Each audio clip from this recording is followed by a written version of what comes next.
Bapak Ibu, mari kita membuka kitab kita dari 2 Timotius pasal 2, kita akan membaca ayat yang ke-21. 2 Timotius pasal yang kedua, ayat yang ke-21. Demikian bunyi firman Tuhan, jika seorang menyucikan dirinya dari hal-hal yang jahat, ia akan menjadi perabot rumah untuk maksud yang mulia. Ia dikuduskan, dipandang layak untuk dipakai tuannya, dan disediakan untuk setiap pekerjaan yang mulia. Saudara, ayat ini ayat yang sangat menarik, dan bagi saya sendiri ayat ini punya kesan yang sangat istimewa. Tahun 91 saya mengerti ayat ini, mengerti dalam pengertian tahu betul, tahu, selama ini nggak pernah membacanya, belum. Ya, baca mungkin sekilas, tetapi tahun 91 itu ada seseorang yang menyampaikan ayat ini di dalam salah satu buah acara, dan dia mengupas sedemikian, dan itu sangat membekas di dalam diri saya. Pengupasan itu, betapa ketika kita ingin dipakai oleh Allah sebagai alat yang mulia, maka salah satu hal yang sangat penting bagaimana kita menjaga diri, menyucikan diri, menghususkan diri, berbeda dari yang lain. Jadi saudara, pagi ini kita merenungkan ayat ini dengan tema dibersihkan untuk siap dipakai. Saudara, kalau kita membaca di sini, firman Tuhan ini tidak berbicara tentang dunia luar terlebih dahulu, tetapi berbicara tentang rumah besar. Saudara, ini gambaran komunitas orang percaya. Di dalamnya ada berbagai bejana. Ada emas, ada perak, ada kayu, dan ada tanah. Tanah liat itu.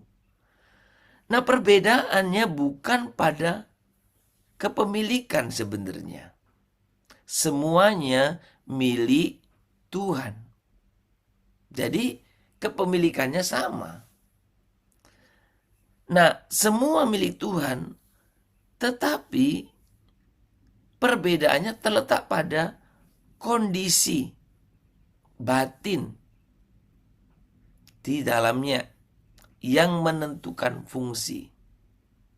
Jadi yang menentukan fungsi itu adalah kondisinya.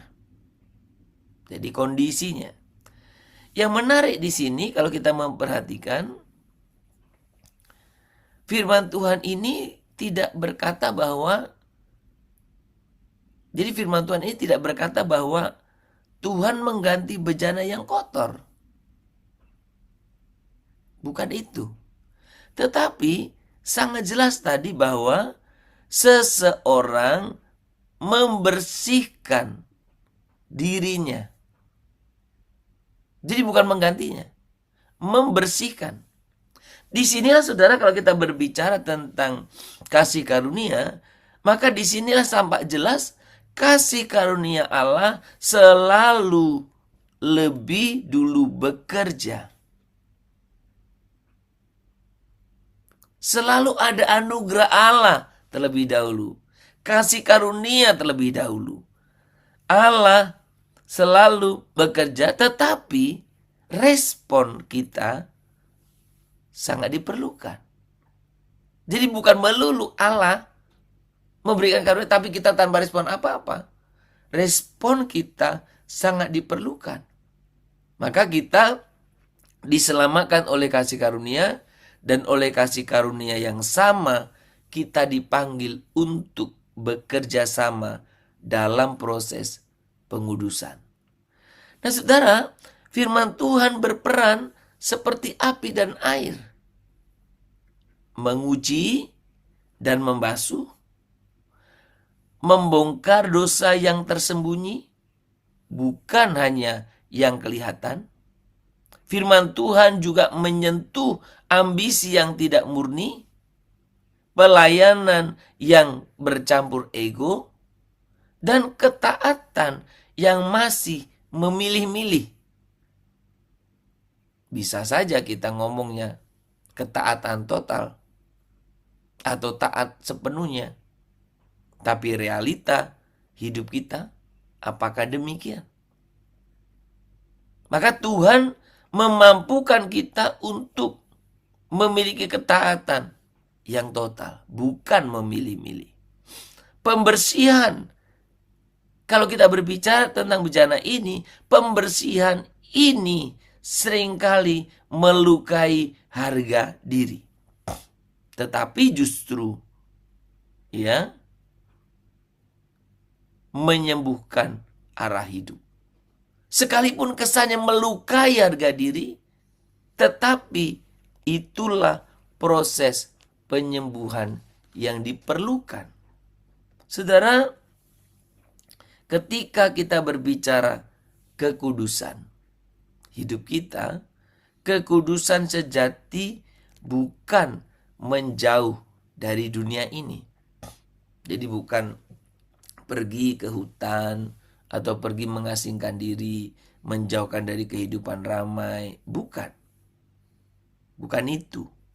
Tetapi tersedia sepenuhnya bagi Allah. Jadi hidup kudus itu hidup yang tersedia sepenuhnya bagi Allah. Available gitu. Tersedia sepenuhnya. Hidup yang disucikan adalah hidup yang terarah. Bukan sibuk untuk Tuhan, tetapi siap dipakai oleh Tuhan. Dua yang berbeda ya. Sibuk untuk Tuhan dan siap dipakai. Tuhan, saya siap dipakai oleh Engkau. Siap dipakai. Kapanpun, untuk apapun. Siap. Ada banyak orang sepertinya sibuk, tapi giliran Tuhan mau pakai tidak siap. Saudara, ketika hidup kita dibersihkan, Tuhan tidak hanya mengampuni. Ini saudara yang sangat menarik.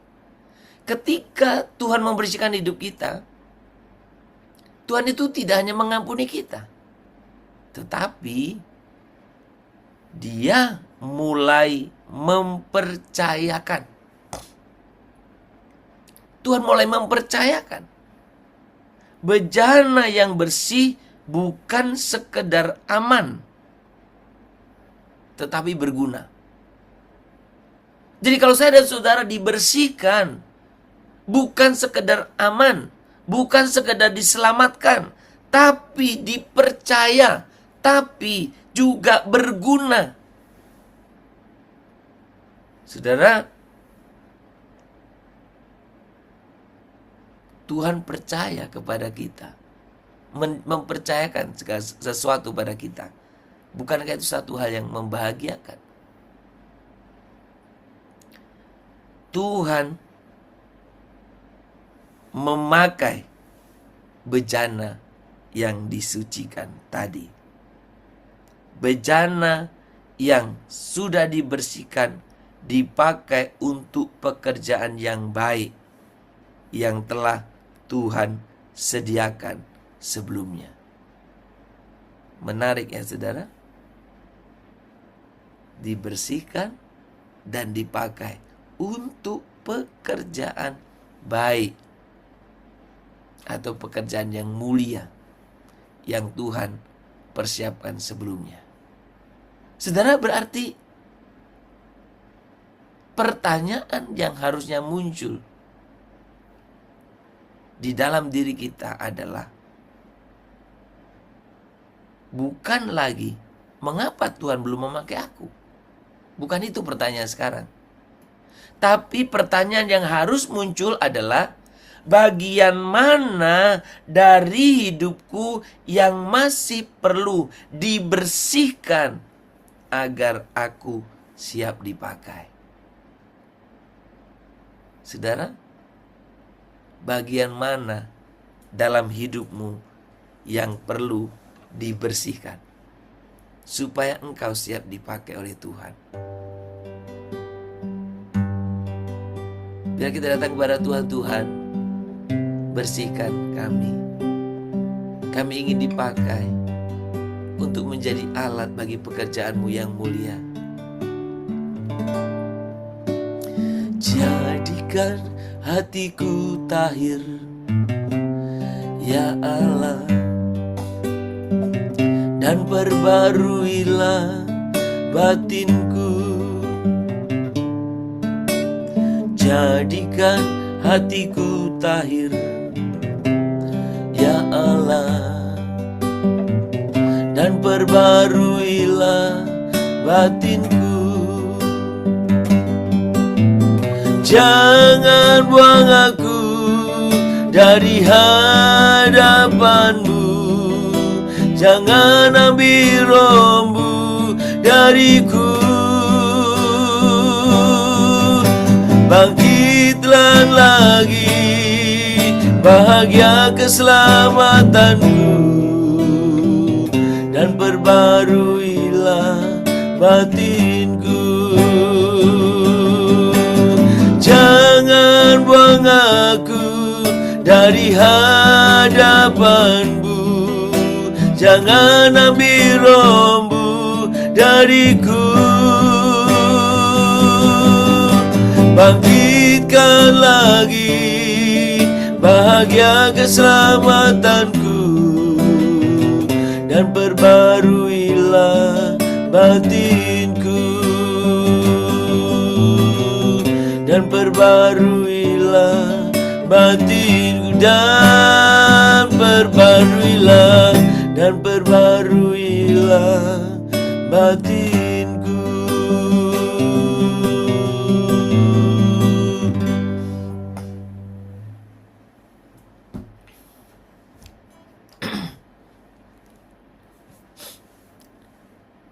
Tuhan, kami rindu dipakai oleh-Mu, tetapi sering lupa bahwa kesiapan lahir dari pembersihan dalam diri kami. Ajari kami untuk tidak menolak proses-Mu, meskipun menyakitkan dan menantang. Sucikanlah, bersihkanlah, tahirkanlah hati kami oleh firman-Mu, supaya hidup kami menjadi bejana yang layak, berguna, dan siap bagi setiap pekerjaan baik, pekerjaan yang mulia yang Tuhan telah sediakan sebelumnya bagi kami. Tuhan, kami menyerahkan diri kami sepenuhnya ke dalam tangan-Mu. Bersihkan dan pakailah kami sesuai dengan kehendak-Mu.